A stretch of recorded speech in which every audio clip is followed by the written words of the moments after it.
Allah memuji wanita salihah yang rela atas kedudukannya sebagai wanita yang telah ditetapkannya. N-nya besar maksudnya Allah. Ini dulu paragraf kita bahas gitu. Nah, kata beliau sekali lagi, Allah memuji wanita salihah. Siapa mereka wanita salihah? Yang rela atas kedudukannya sebagai wanita yang telah ditetapkannya. Kenapa dibahas ini teman-teman sekalian di awal pembukaan istri salihah? Karena kebanyakan orang wanita tidak mau menjadi salihah. Atau bahkan terlepas dari dia predikat salihah yang sebenarnya itu adalah tiket menuju ke surga. Ya, karena dengan salihah dia akan masuk ke surga dengan izin Allah SWT. Karena salihah artinya yang patuh kepada perintah Allah, menjalankan yang diperintahkan, yang wajib ataupun sunnah, menikmati yang halal dan meninggalkan yang haram juga makruh. Itu baru diistilahkan dengan laki-laki saleh, perempuan salihah, gitu kan. Maka di sini kunci kata beliau wanita salihah supaya mudah mengerjakan semua perintah, meninggalkan semua larangan. Dia menerima fitrahnya Allah jadikan sebagai wanita. Kayak misalnya apa fitrah wanita itu? Dia lemah lembut, ya, dan dia tidak boleh menyerupai laki-laki. Dia hamil. Dia ada proses haid, mens setiap bulan. Itu tidak jadi pada laki-laki. Kemudian dia menerima pada saat dia menikah, kemudian dia hamil. Dan dia mengandung bayi. Melalui prosesnya 9 bulan. Kemudian juga melahirkan dengan proses yang ya, kadang-kadang melalui kesulitan. Kemudian juga pada saat sudah ada anak. Mungkin dia begadang, dia harus susuin, dia harus urus anaknya. Belum tanggung jawab melayani suaminya, belum tanggung jawab merawat rumah yang merupakan amanah ya, dari suaminya. Semua ini ya, fitrah dia sebenarnya. Nah, banyak orang tidak mau menerima ini. Mereka memaksakan diri ya, yang diistilahkan sekarang dengan wanita karir. Gitu kan. Bukan tidak boleh wanita berkarir, boleh. Ya, tetapi jangan sampai karir duniawi ini membuat Anda, wahai muslimah, wahai saudariku, ya, yang kami hormati, jangan sampai membuat ya, kewajiban yang nanti akan diminta pertanggungjawaban oleh Allah Subhanahu wa taala di hari kiamat itu Anda bengkalikan. Ya.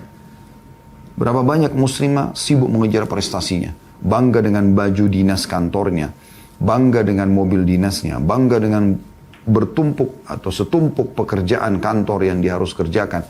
Dia harus bangun pagi-pagi, dia harus siap-siap, lalu kemudian dia harus pergi ke tempat kerja, meninggalkan suami, meninggalkan anak-anak, bahkan kadang-kadang suami masih di rumah, masih istirahat.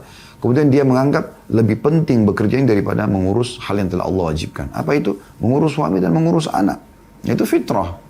Itu sesuatu yang alami, yang Allah akan minta pertanggungjawabannya. Artinya gini, wahai saudariku muslimah, dengan mengerjakan itu saja, sudah cukup untuk memberikan kebahagiaan dunia dan juga kebahagiaan akhirat. Dan tugasnya tidak banyak. Suami datang, layani. Makannya, biologisnya, dan depannya, bermanja-manja dengannya. Tidak ada sesuatu yang berat. Masak makanan yang dia suka, atau kalau tidak beli jadi pun tidak ada masalah. Anda kerepotan, ada kelebihan rezeki, Anda bisa pakai tenaga pembantu rumah tangga. Nggak ada sesuatu yang berat sebenarnya. Dan masuk dalam sabda Nabi SAW, wanita manapun yang menjaga 5 waktu sholatnya. Dari sebutin sholat sunnah, berpuasa Ramadan yang disebutin puasa sunnah, dan melayani suaminya dengan baik. Mentaati suaminya dengan ya, benar. Pada hal-hal yang dibolehkan dalam agama yang ma'ruf, kecuali pada saat dia meninggal, dia boleh pilih dari 8 pintu surga yang mana dia ingin masuk. Jadi sudah dapat tiket menuju ke surga. Bahkan dia bisa pilih surga Firdaus yang tertinggi hanya dengan 3 hal ini. Menjaga 5 waktu sholat, ya, berpuasa Ramadan, dan juga suami. Berapa banyak muslimah bengkalikan suaminya. Nggak penting gitu. Suaminya mau sarapan atau nggak sarapan, ya. Suaminya itu pakai baju yang dia memang suka untuk dia bekerja, bersih atau tidak, sudah cuci atau tidak, sudah disetrika atau belum. Ini nggak penting bagi dia, karena dia pikir, oh penting, maaf ya sayang, saya harus buru-buru jalan karena saya harus kerja, lalu pergi. Bawa mobil sendiri atau pakai supir, hilang. Dan ini sifatnya hanya tambahan. Pekerjaan ini bukan sebuah kewajiban bagi ibu. Lalu kenapa Anda bengkalikan kewajiban itu? Belum lagi lembur pekerjaan, karena ada penawaran bonus dari kantor, maka diterima sama dia. Tinggal WA suaminya, maaf ya saya telat datang jam 9. Pulang, sudah ngantuk, tidur. Suami akhirnya menjadi seperti posisi istri yang menunggu istrinya datang, itu pun capek. Dan akhirnya suami yang melayani, makan dulu, ini dulu, itu dulu. Ini jadi aneh, terbalik. Ya, komponen-komponen rumah tangga yang tersusun rapi itu bisa jadi kacau semuanya. Ya. Yang tadinya harus di atas jadi di bawah harus di atas, di kanan harus di kiri. Jadi kacau karena masalah ini saja gitu. Mereka mau keluar dari fitrahnya. Dan ini hal yang harus disorotin baik-baik sehingga Anda mendapatkan predikat wanita salihah. Ya. Itu contoh. Begitu juga dengan anak. Jadi saking padatnya jadwalnya sampai anak selalu yang urus pembantunya. Lalu dia berharap anak itu berprestasi. Bagaimana bisa sementara yang didik dia adalah orang yang tidak ada pendidikannya juga. Tidak ada keterlibatan seorang ibu pada anaknya. Kecuali sedikit sekali, cuma tanya, sudah makan belum anak-anak? Ya. Tadi begini, tadi begitu, lakukan ini, lakukan itu. Dan dia sendiri tidak ketemu anaknya kecuali di waktu tertentu. Kadang-kadang bahkan weekend pun masih janjian sama teman-teman. Masih keluar sana sini. Ini jauh dari konteks salihah. Dan itu semua tidak ada manfaatnya. Akan disesali semuanya nanti. Pada saat meninggal dia akan menyesali. Ya. Karena dalam Al-Quran digambarkan orang-orang yang banyak melalaikan kewajibannya ini. Dia mengatakan, Qala Rabbi rji'un la'alli a'malu salihan fima tarakt. Dia akan mengatakan, wahai Tuhanku kembalikanlah aku. Ya. Kembalikanlah aku. Supaya aku bisa mengerjakan amal saleh yang dulu aku pernah tinggalkan. Kenapa? Karena dia dahulukan hal-hal yang bukan prioritas. Jadi fahami saudariku muslimah, apa yang menjadi prioritas bagi kamu. Allah menyebutkan dalam surah An-Nisa ayat 34. Potongan ayat ini ya. A'udzu billahi minasyaitonir rajim. Fas-salihatu qanitatun hafizatun lil ghaibi bima hafizallah. Sebab itu, maka wanita yang salihah ialah yang taat kepada Allah. Apa yang Allah perintahkan, dilakukan wajib ataupun sunnah. Yang halal dia nikmati, yang dilarang dan makruh, haram dan makruh ditinggalkan. Lagi memelihara diri ketika suaminya tidak ada. Di rumah. Cari darurat. Atau suaminya pas sudah keluar, dia sudah izin, dia punya bisnis, dia punya usaha, dia mau jalankan, tidak ada masalah. Tapi jalan mengerjakan kewajiban. Dia sudah di rumah sebelum suaminya ada. Suami mau pulang jam 6, jam 7 malam atau petang, dia jam 4 sudah di rumah. Dia udah bersih-bersih, udah rapi-rapi, udah siapin makanan, udah suami datang, masuk ke dalam rumah, betul-betul baiti jannati. Rumahku adalah surgaku. Itu lain. Ya. Anak-anak sudah bersih, sudah rapi, ketemu sama ayahnya. Sebab akan bermain-main sama ayahnya gitu. Ini kan satu hal yang luar biasa. Ini dia jaga. Dan pada saat dia lagi ada waktu lowong, bukan sibuk. Hubungi laki-laki yang bukan mahram. Dengan alasan apalah, konsultasi lah, ngomong inilah, iseng isi waktulah, godain suami orang, godain laki-laki yang apa namanya, mungkin laki-laki itu tidak ada masalah sebenarnya, tapi dia yang menggodain. Mulai berbohong, mengaku tadinya janda mengaku gadis, atau dia sudah punya suami, ngaku dia masih belum menikah, sudah punya anak, ngaku belum punya anak. Ini kan semua kebohongan. Dia bohongi dirinya, dia bohongi tentang status suaminya, dia bohongi tentang status anaknya. Ya. Bahkan kadang-kadang orang lebih parah daripada itu. Untuk mendapatkan seorang laki-laki berani berdusta. Padahal sebenarnya bukan status dia begitu. Kayak tadi, dia sudah punya suami tapi ngaku belum punya suami. Sudah punya anak, ngaku belum punya anak. Bahkan ada yang berani mengaku bohongnya gak nanggung-nanggung gitu. Ini kalau masuk neraka tanpa hisab sudah. Karena berbohong luar biasa gitu. Semua isinya kebohongan. Yang penting bagaimana memenuhi hawa nafsunya saja. Dan ini semua adalah hal-hal yang diharamkan dalam agama. Sibuk. Ada yang lebih parah. Memasukkan laki-laki ke dalam rumahnya. Bukan mahram. Lalu mereka melakukan perzinahan, perselingkuhan. Wa na'udzubillah. Di luar saja sudah ngawur. Apalagi kalau di dalam rumah. Nah ini Allah SWT memuji mereka memelihara diri. Rumahmu wahai muslimah, surgamu. Kata Nabi SAW, dan paling dekatnya seorang wanita pada Tuhannya pada saat dia berada di tempat yang paling dalam dari rumahnya. Dan pandemi ini sudah mengajarkan kita untuk itu. Terbiasa di rumah. Kecuali darurat, memang tidak ada masalah. Keluar bukan tidak boleh. Tapi ingat, jangan bengkalikan kewajiban. Ya. Lalu, kata Allah SWT, karena Allah telah memelihara mereka. Di sini bisa makna pelihara adalah sebelum menikah, Allah penuhi kebutuhannya dengan mewajibkan ayah sebagai wali untuk membiayai dia. Setelah menikah, Allah wajibkan suami yang orang lain, asing. Ini bukan mahram. Yang bekerja, yang Allah wajibkan mencari nafkah, lalu kemudian dia yang menikmati hasil kerja suaminya. Allah memelihara mereka. Ibnu Katsir rahimahullah berkata, kata as-salihah, yakni para wanita yang salihah. Qanitat, dikatakan kan, fas-salihatu qanitat dalam Al-Quran tadi ya.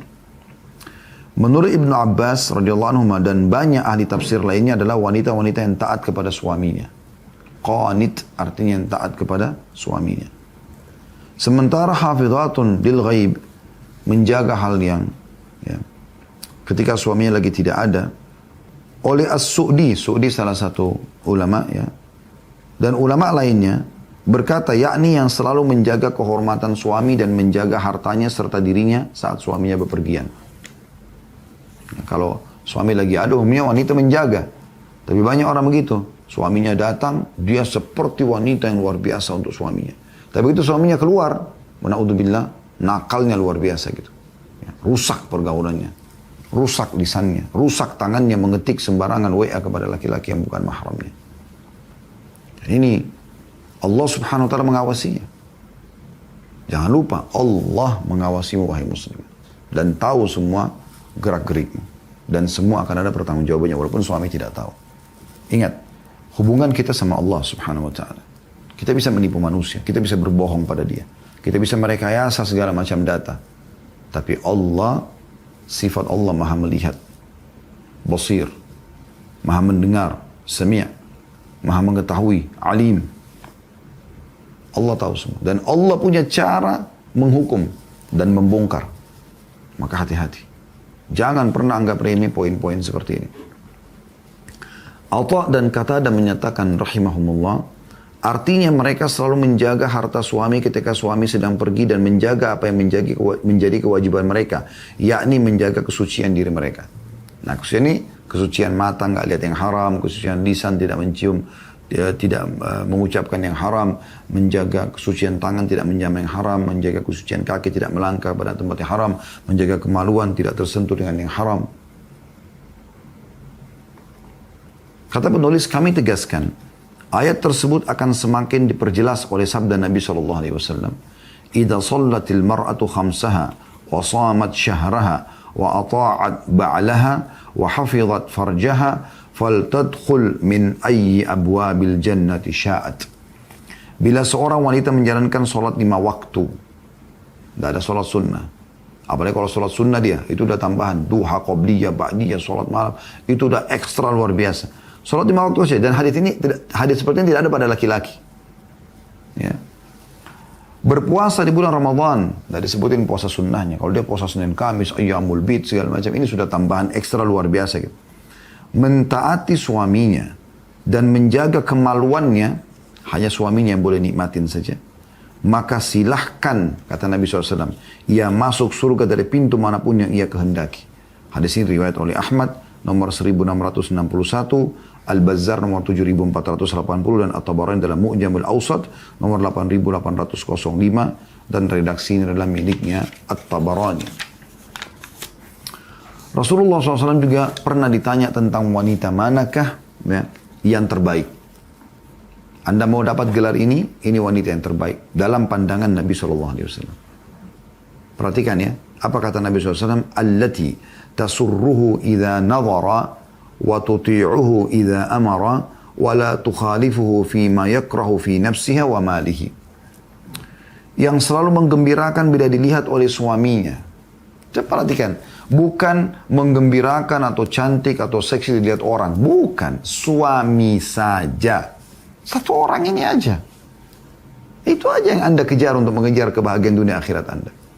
Kalau Anda sudah status istri, lupain semua laki-laki lain. Setampan apapun.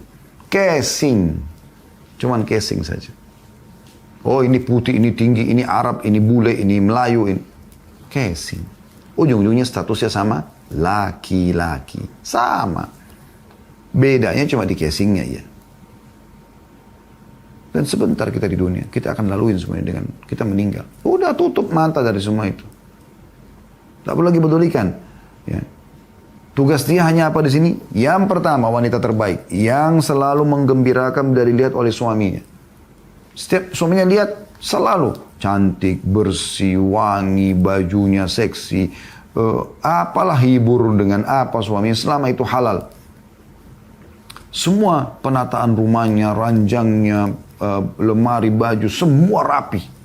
Itu yang kamu tekuni, wahai muslimah. Kenapa subhanallah sudah menikah tidak bisa nata baju di lemari? Tata. Pernah lihat toko-toko baju? Bagaimana mereka menata baju-baju itu? Supaya tertarik konsumen untuk melihatnya dan membelinya. Digantung di hanger dengan rapi. Lipatannya begitu rapi. Disusun di rak. Melihatnya aja bagus. Kenapa nggak dilakukan ini? Kenapa nggak belajar ini? Sebentar keterampilan itu dipelajari. Cintai kerapian dan kebersihan. Saya ulangi lagi. Ini kunci yang luar biasa. Membuat suami gembira kalau lihat. Kerapian dan kebersihan. Rapi selalu. Bersih selalu. Suami bangun dari tempat tidur, masuk kamar mandi, Anda sudah sibuk rapiin ranjang. Dia keluar, gembira lagi dia melihat, sudah rapi, sudah bersih. Bukan dia keluar, masuk kamar mandi, keluar, pada saat sudah selesai mandi mau kerja, masih berantakan. Nanti aja kalau suami sudah pergi baru dibersihkan. Tidak, kenapa enggak sekarang? Kan di sini kuncinya menggembirakan bila dilihat oleh suami. Apa saja yang dia lihat kan? Suami lihat meja makan, rapi bersih. Buka kulkas tertata rapi. Itu kan tidak. Anda kan punya banyak waktu lowong di rumah. Kenapa nggak belajar itu? Keluarin isi-isi kulkas, dilap-lapin. Walaupun Anda seorang pejabat, ini bukan aib melakukan ini. Ini sebuah pekerjaan yang mulia sekali. Tata lemari itu. Kalau Anda hidangkan makanan buat suami. Apa? Coba lihat. Yang dijual di restoran. Apa sih yang dijual di restoran? Selain tes rasa. Penataan kan? Itu kan penataan. Dijual itu juga. Ya. Bagaimana setiap restoran tuh bersaing dalam masalah menata makanannya. Kalau kita contohkan, ada dua orang wanita masak nasi goreng misalnya. Sama persis bumbunya, sama jenis berasnya, sama volumenya, sama garnisnya, sama lauknya, sama semua. Tapi si A sama si B contohnya. Si A ini mengambil nasi dari wajan, nasi goreng tadi, langsung ditaruh saja di atas piring, berserakan begitu. Diambillah lauknya, mungkin ayam atau daging, langsung diambil, ditaruh aja di atasnya. Garnis juga ditaruh begitu saja, atau acarnya, gitu kan. Mungkin kalau ada telur mata sapinya diambil, ditaruh. Jadi berantakan, nggak jelas gitu. Dengan si B, mengambil nasi itu, ditaruh di satu kop ya, atau wadah, kemudian dibentuk dia, apakah bulat atau ada banyak dijual tentunya. Anda tinggal taruh di tata nasinya, seperti biasa restoran lakukan ini, garnis ditata rapi, cuman timun, cabai sedikit, acar, kemudian telurnya ditata rapi. Ya. Sama sebenarnya, tapi beda penataan. Kenapa Anda tidak belajar ini? Bertahun-tahun Anda menjadi istri, berbulan-bulan Anda menjadi istri, berhari-hari, anggaplah kalau orang mengatakan, tapi kan saya baru nikah Ustaz. Oke, berhari-hari Anda sudah jadi istri, kenapa Anda tidak belajar? Buat sesuatu yang suami suka, gembira kalau lihat. Masuk kamar mandi, rapi semuanya. Jangan berserakan, pakaian dalam di sana sini ditaruh. Suami datang, ini kenapa ada di sini celana dalam, ini kenapa begini ada. Kenapa? Kenapa nggak diambil langsung ditaruh? Usahakan selalu yang suami lihat sesuatu yang indah. Itu bagus buat Anda. Dan itu bagian daripada syariat ini kan. Wanita terbaik dalam pandangan Nabi SAW. Dalam pandangan Allah Subhanahu Wa Taala. Karena Allah memerintahkan Nabi Muhammad SAW menyampaikan masalah ini. Yang kalau selalu menggembirakan. Perhatikan pegang bukunya ya, di halaman 38 tuh. Terjemahan hadis. Yang selalu menggembirakan bila dilihat oleh suaminya. Ya. Bajunya selalu bagus. Warna yang suaminya suka. Model yang suaminya suka, sisiran rambutnya. Jangan suami suka panjang dipendekin. Suami suka alami disisir bagaimana, enggak dia buat yang lain. Gitu. Kadang-kadang suami tidak suka rambut istrinya ngembang ke atas. Enggak, tetap aja. Suami sudah sampaikan tetap ngotot. Kenapa harus ikutin hawa nafsu Anda? Kenapa nggak menjadi wanita saleh? Kita sekarang bicara tentang istri saleh. Kenapa nggak jadi wanita seperti ini? Yang apa saya suami suka lakukan? Selama tidak terjadi pelanggaran agama ya. Penataan spray, bed cover ya, lemari, meja kerja mungkin atau meja rias Anda di kamar, kulkas tadi, meja makan, ruang tamu gitu kan. Teras depan, sepatu dan sendal ditata dengan rapi, taman rapi, semuanya rapi dari depan sampai ke belakang. Itu semua amanah Allah. Harta suami maksudnya rumahnya itu. Perjengkalnya rumah itu akan jadi tanggung jawab Anda depan Allah SWT pada hari kiamat. Buat suami pada saat keluar rumah rindu ingin kembali. Karena masakannya yang enak, senyumnya yang ramah, layanan biologisnya yang memuaskan, dan seterusnya. Ini perintah Allah dan Rasulnya, wahai muslim. Dan itu ciri wanita salihah. Ciri yang kedua dalam hadis ini dikatakan, dan selalu menaati bila diperintahkan oleh suaminya. Apa saya suami bilang? Iya. Tidak ada kata tidak. Selama itu bukan haram. Terus dia berusaha. Terus dia bagaimana caranya memuaskan suaminya. Pengen makan apa? Pengen ini. Terus dia berusaha masak. Dia berusaha cari restoran yang terbaik kalau dia belum bisa untuk dia beli. Dia coba. Selalu mentaati. Suaminya suruh temani kemana, jalan. Suaminya suruh kemana, jalan. Selama bukan pelanggaran agama. Jangan bilang, malas nanti aja. Nggak usah. Ada para ummahat menanyakan di pengajian begitu. Dia bilang, saat suami saya ini sering kali kalau tengah malam tiba-tiba lapar dan dia bangunin saya untuk minta makanan gitu. Tapi saya ngantuk Ustaz. Maka saya kadang-kadang tidak layani, saya biarkan saja gitu. Masa tengah malam minta makan sih? Subhanallah. Saya melihat ini justru Allah subhanahu wa ta'ala menggerakkan suami Anda sehingga memang terjadi hal itu. Dengan hikmah Allah kan takdir Allah begitu. Saya kasih contoh kasus lain supaya Anda lebih mudah memahami ini. Pada saat Sumayyah radhiyallahu anha disiksa oleh Abu Jahal, atasannya dia ya, disiksa oleh Abu Jahal. Maka Sumayyah kesakitan, tapi sambil dia, ya udah dia, kalau kita bahasakan sebenarnya dia enjoy ya. Enjoy siksaan itu. Dia kayak disiksa iya, sakitan ya, tapi kayak orang yang tidak mau tinggalkan agama Allah. Waktu Abu Jahal lagi siksa dia, lalu dia mengatakan, apa kau tidak merasa sakit dengan ini? Dia mengatakan, Allah lah yang telah membuat kalian melakukan ini untuk menguji iman kami. Lihat bagaimana orang beriman menilai itu. Jadi bisa saja memang Allah yang menggerakkan suami ibu untuk menguji ibu. Tengah malam minta makan. Kenapa tidak di-enjoy aja waktunya?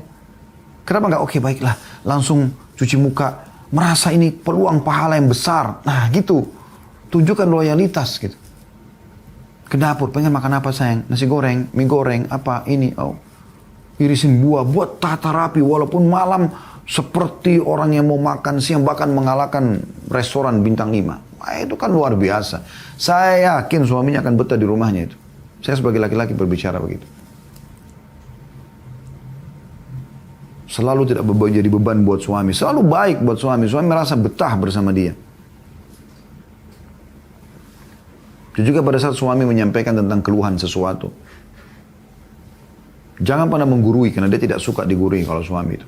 Tapi bagaimana kalau dia minta saran, baru Anda berikan saran. Itu pun sepengetahuan Anda saja. Jangan kecewa kalau tidak diterima sarannya. Enggak. Terima saja.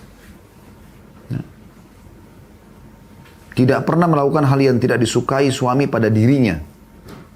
Dandanan, penampilan, minyak wangi, tutur kata, akhlak. Ya. Hindari semua yang bisa memberikan penilaian negatif. Ngupil, sembarangan. Korek-korek kuping gitu.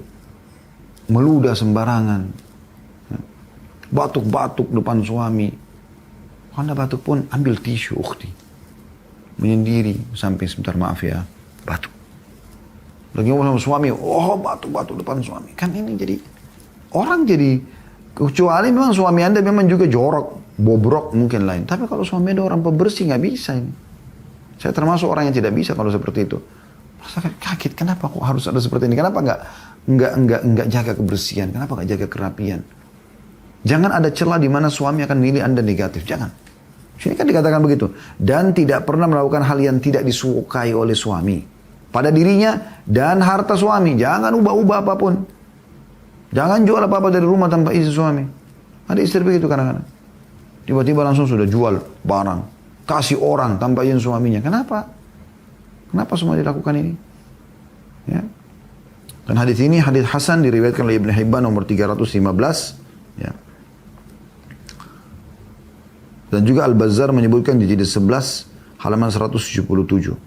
Al-Haythami juga menyebutkan dalam Kitabul Mizan jilid 2 halaman 56. Kata penulis, berikut ini beberapa kriteria wanita muslimah yang terpuji terhadap suami mereka. Yang pertama, soleha, yakni selalu melakukan amal kebajikan dan kebaikan terhadap suaminya. Yang kedua, taat, yakni selalu mentaati suaminya selama tidak dalam hal yang dimurkai oleh Allah Azza wa Jalla. Yang ketiga, selalu menjaga, yakni menjaga diri mereka ketika ditinggal pergi oleh suami. Karena ini yang paling rentan sekali digoda oleh syaitan. Lagi sendirian di rumah, syaitan bilang, kamu kan kesunyian. Mulailah dia masuk ke aplikasi-aplikasi yang berinteraksi sama lawan jenis. Kemudian dia dapat nomor telepon. Ya, saya nggak zina kok. Saya nggak selingkuh. Saya cuman pelampiasan aja. Yang penting ada teman ngobrol. Iya, awalnya makanya Allah bilang apa? La taqrabuz zina, wala taqrabuz zina. Jangan dekati zina. Maksudnya jangan mulai melihat, jangan mulai ngomong, ngobrol, jangan mulai mendengar, jangan mulai mengetik. Jangan dekati zina itu. Innahu kana fahishatan wa sa'a sabila. Karena dia adalah seburuk-buruk langkah yang diambil. Dia perbuatan keji dan dia sangat buruk yang langkah yang diambil gitu. Yang keempat, selalu memelihara, yakni memelihara harta suami ketika suami sedang bepergian. Jangan pernah ibu, wahai muslim, saudariku muslimah, suami tanya, mana charger handphone saya? Oh nggak tahu. Mbak, mana mbak? Oh nggak ada, katanya hilang, udah. Bahkan ada yang lucu kadang-kadang, unik. Dia kembali menyerang suaminya. Ah itu kan memang sudah lama, udah rusak, ganti aja. Loh subhanallah. Kadang-kadang suami malu menegur. Ya udah, dia karena istrinya sudah ngomong gitu, dia beli lagi baru. Hati-hati, suami bisa seperti itu, tapi Allah akan menghisab Anda. Mana amanah selama ini? Kenapa bisa rusak? Kadang-kadang kalau suaminya kritis, loh kok bisa rusak? Kan baru saya beli kemarin. Oh ini berarti bakhil. Ya. Ngeluh sama orang tuanya, ini masa gara-gara barang ini rusak. Toh memang sudah saatnya rusak, tapi saya ditegur. Orang tuanya ikut campur, ributlah sama suaminya. Loh, suaminya salah apa nanyain harta kok? Dan itu amanah. Amanah. Sendok aja satu amanah. Tidak boleh hilang, ukhti. Kalau hilang Anda tanggung jawab. Minta keridhaan suami. Gelas pecah, piring pecah. Apa saja. Tanggung jawab semuanya. Itu kan rumah. Kan di situ dikatakan begitu dalam hadis. Ya. Kemudian yang kelima, menggembirakan, menghibur. Ya memang. Apa yang perempuan pelacur jual, wahai muslimah? Nah, di luar sana. Coba lihat. Sebagaimana tadi saya bilang, kalau tata makanan, lihat restoran, bagaimana mereka menata. Ya. Pakaian di lemari, lihat toko-toko baju yang bermerek lah. Di mall-mall bagaimana mereka nata rapi. Nata kamar, lihat hotel bintang 5. Kalau suami aja Anda pergi ke hotel nginap misalnya, Anda punya pengalaman masuk di hotel bintang 5 misalnya, Anda lihat bagaimana menatanya itu. Sampai ada sekolah khusus untuk nata itu. Nata spray, nata bed cover, ya, nata vas bunga, nata ini, nata itu. Dekorasinya, ada khusus semuanya. Kenapa ada sekolahnya? Karena itu penting. Maka dibuatlah ada spesialis itu, perhotelan segala macam. Ya. Begitu juga dengan perempuan-perempuan pelacur. Apa yang mereka jual? Bukan kita mau ambil pelajaran dari mereka, tapi mereka memang menjual itu. Mereka menjual baju yang seksi, tatapan mata yang menggoda, ucapan yang menggoda, sentuhan yang... Padahal dia cari duit. Anda cari pahala. Dia cari duit. Dia begituin suami Anda atau laki-laki di luar sana, wa na'udzubillah, itu supaya dia jual. Dia jual kemaluannya, nanti dia dapat duit. Maka itu bukan tulus dia lakukan. Anda bisa tulus lakukan itu. Pakai baju yang terbaik. Jangan baju itu terus setiap hari. Daster sudah 5 tahun itu terus yang dipakai. Suaminya mungkin tidak suka, mungkin suaminya pernah singgung. Kok pakai daster itu terus? Oh, saya suka kok. Padahal sebenarnya bahasa suami, kok pakai daster itu terus? Itu sudah singgungan sebenarnya. Harus paham. Jangan bodoh-bodohin diri, nggak mau paham gitu. Oh, karena saya suka, kayaknya bagus. Bahkan kadang-kadang sudah sobek. Ini loh, kayaknya bagus nih. Ya, bukan masalah bagus tidak bagus. Suami suka atau tidak. Kalau Anda masa gadis dulu tidak terbiasa dengan baju yang seksi, sekarang suami berbeda. Berbeda sekali. Harus belajar. Dan ini bahaya kalau Anda tidak perbaiki diri Anda. Karena Anda akan wariskan kepada anak-anak gadis Anda nanti yang sama. Mereka kan lihat Anda, oh ibu aja begitu. Itu banyak sekali begitu. Akhirnya turun-temurun untuk keburukan. Tapi kalau Anda mulai merubah diri Anda akan bisa tanamkan kepada anak Anda. Lebih dini lagi, dia dari awal nikah sudah bisa menjadi istri yang salihah. Menggembirakan. Ya. Yakni kata beliau selalu memperlihatkan kepada suami hal-hal yang menggembirakan suami. Seperti wajah yang cerah, penampilan yang menarik, dan pandai pula menghibur. Bukan tugang, mukanya serius, kata-katanya kasar. Senyum, rahmah, menghibur. Nggak bisa memang nunjukin sumpek dekat suami. Bukan begitu memang. Karena suami sudah sumpek di luar dengan pekerjaannya. Dengan panasnya matahari, dengan hujan. Kalau di wilayah-wilayah musim dingin, dengan saljunya, dengan segala macam. Udah saatnya sekarang dia pulang ke rumah, Anda hibur dia. Itu yang harus terjadi. Ini perkataan penulis ya, ini syekh. Dan ini penjelasan daripada hadis tadi. Bukan perkataan dari saya ini. Kata beliau, bila seorang muslimah demikian adanya, ia akan menerima kabar gembira datangnya kemenangan dan ampunan dari Allah Azza wa Jalla. Langsung Tuhan Allah turun tangan. Serta surganya. Ini tiket VIP. Diriwayatkan dengan sahih dari Nabi SAW, beliau bersabda, wa nisa'ukum min ahlil jannah al-wadudul waludul a'ud ala zawjiha allati idha ghadiba ja'at hatta tada'a yadaha fi yadi zawjiha wa taqul la adhuku gumdan hatta tarda. Hadis ini hasan diriwayatkan Nasa'i dan juga Tabarani. Terjemahannya, kaum wanita dari calon penghuni surga adalah. Mau jadi penghuni surga? Kalau tidak mau, tidak apa-apa. Anda tidak usah dengarin. Kalau mau, dengarin baik-baik. Apa pesan Nabi SAW? Kaum wanita dari calon penghuni surga adalah. Pertama, yang subur. Ya. Di sini maknanya subur adalah, dia kalau umumnya semua wanita subur. Yang mandul itu sekian persen. Dari 100% itu mungkin di bawah 10% yang mandul. Umumnya semua subur wanita. Karena dengan itu populasi manusia kan jadi ada. Yang sedang diuji oleh Allah SWT dengan mandul beda. Dia tetap bisa berdoa.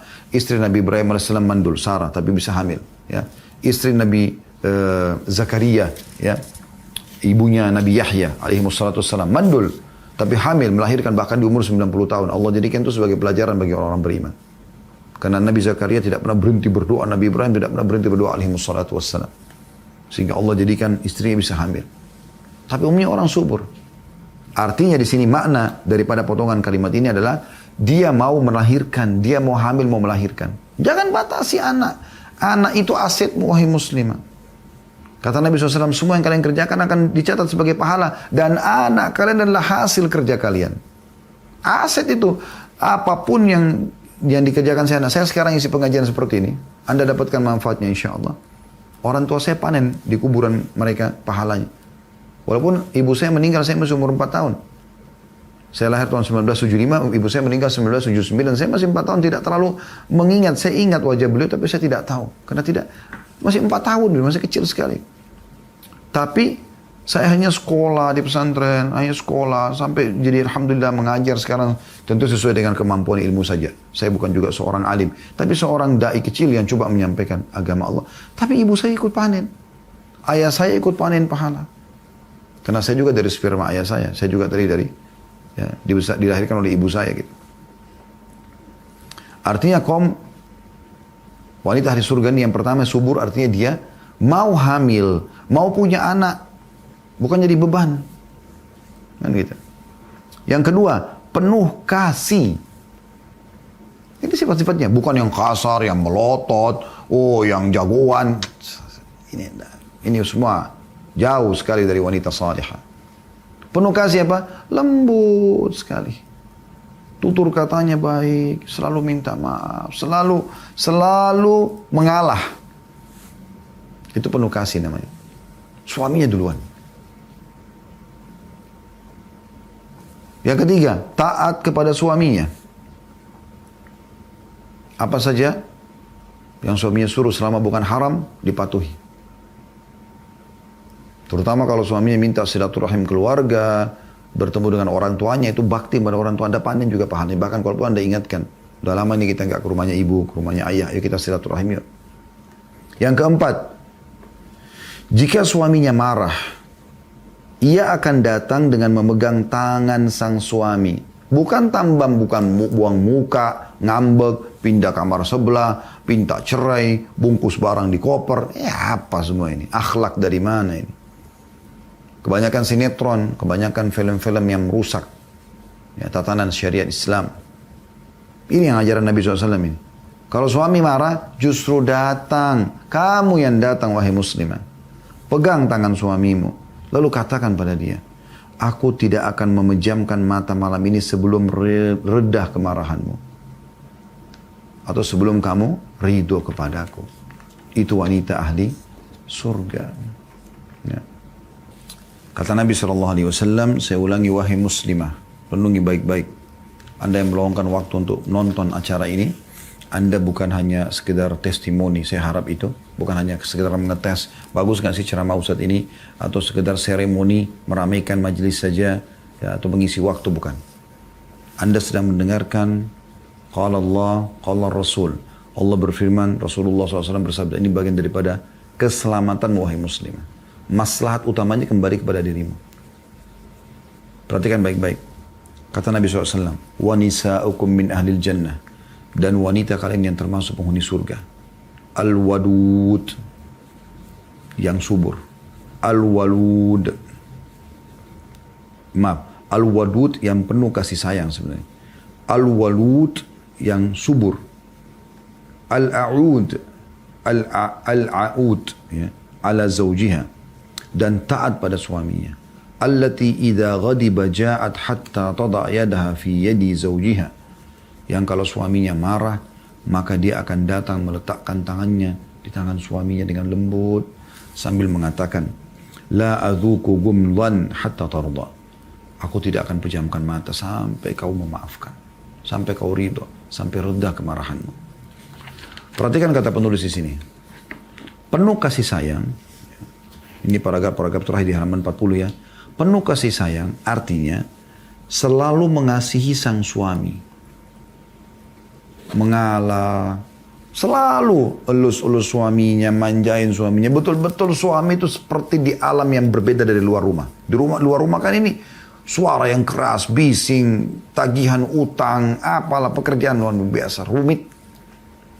Dia harus berada di suasana yang berbeda. Dia rileks sekali di rumah. Buat dia nyaman betul. Ya. Kemudian subur, artinya kata beliau, banyak anaknya. Bukan ikuti program KB 2 anak cukup. Ya.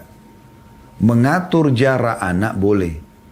Membatasi anak nggak boleh. Anda bisa baca fatwa para ulama. Mengatur jarak misalnya per 2 tahun sekali melahirkan, mungkin. Ya. Dengan memberikan hak anak menyusui ya. 3 tahun. Dia punya anak lagi. Ya. Anak itu aset sebagaimana saya bilang tadi. Jangan merasa terbebani dengan anak itu. Anak itu aset. Apapun yang dia kerjakan, Anda akan panen pahalanya. Dan mereka diwajibkan untuk bakti kepada Anda, terutama Anda sebagai ibu. Dalam pelayanan kata Nabi SAW pada saat seorang sahabat bertanya, siapa orang yang paling layak aku layani? Di antara kedua orang tuaku, kata Nabi SAW, ibumu. Siapa lagi Rasulullah? Ibumu. Siapa lagi Rasulullah? Ibumu. Siapa lagi Rasulullah? Yang keempat kali baru ayahmu. Pelayanannya. Dahulukan ibu. Anda dapat itu. Orang yang secara syariat wajib melayani Anda. Orang lain itu tidak ada kewajiban. Anda di sini, anak ini jadi wajib. Dari mulai dia kecil sampai dia nanti dewasa, bakti. Kemudian taat artinya terbiasa untuk memberikan yang terbaik kepada suami atau mematuhi. Sementara arti ungkapan, aku tidak akan memejamkan mata malam ini, yakni ucapan kepada suami bahwa ia tidak akan tidur sebelum si suami reda kemarahannya. Berapa banyak istri tidak mau peduli. Tinggal suaminya tidur. Berarti suaminya lagi ngambek di ruang tamu tuh. Ya ukhti muslimah, kalau kau meninggal pada saat itu Allah akan murka. Dalam sebuah hadis yang lain kata Nabi SAW, ya, istri yang membuat suaminya murka, maka yang di langit Allah murka padanya sampai dia membuat suaminya ridho. Hati-hati. Ada hadis yang lain tentang masalah laknat. Dilaknat sampai suaminya, nanti diangkat berkah hidupnya sampai suaminya ridho. Walaupun rumah Anda mewah, Anda pergi ke kamar sebelah, Anda pergi menginap di rumah keluarga, kembali ke orang tua, Anda pergi ke hotel bintang 5, tidak ada ketentraman jiwa. Percaya lisan saya. Yang tentram adalah Anda kembali ke ranjang suami Anda, pegang tangannya baik-baik, elus dia, maafin saya betul-betul merasa bersalah gitu. Bahkan ada riwayat lain walaupun suaminya sedang salah. Karena sifat laki-laki itu, dia sudah diciptakan oleh Allah untuk alam luar. Nah, dia punya sifat defense, pertahanan yang sangat kuat.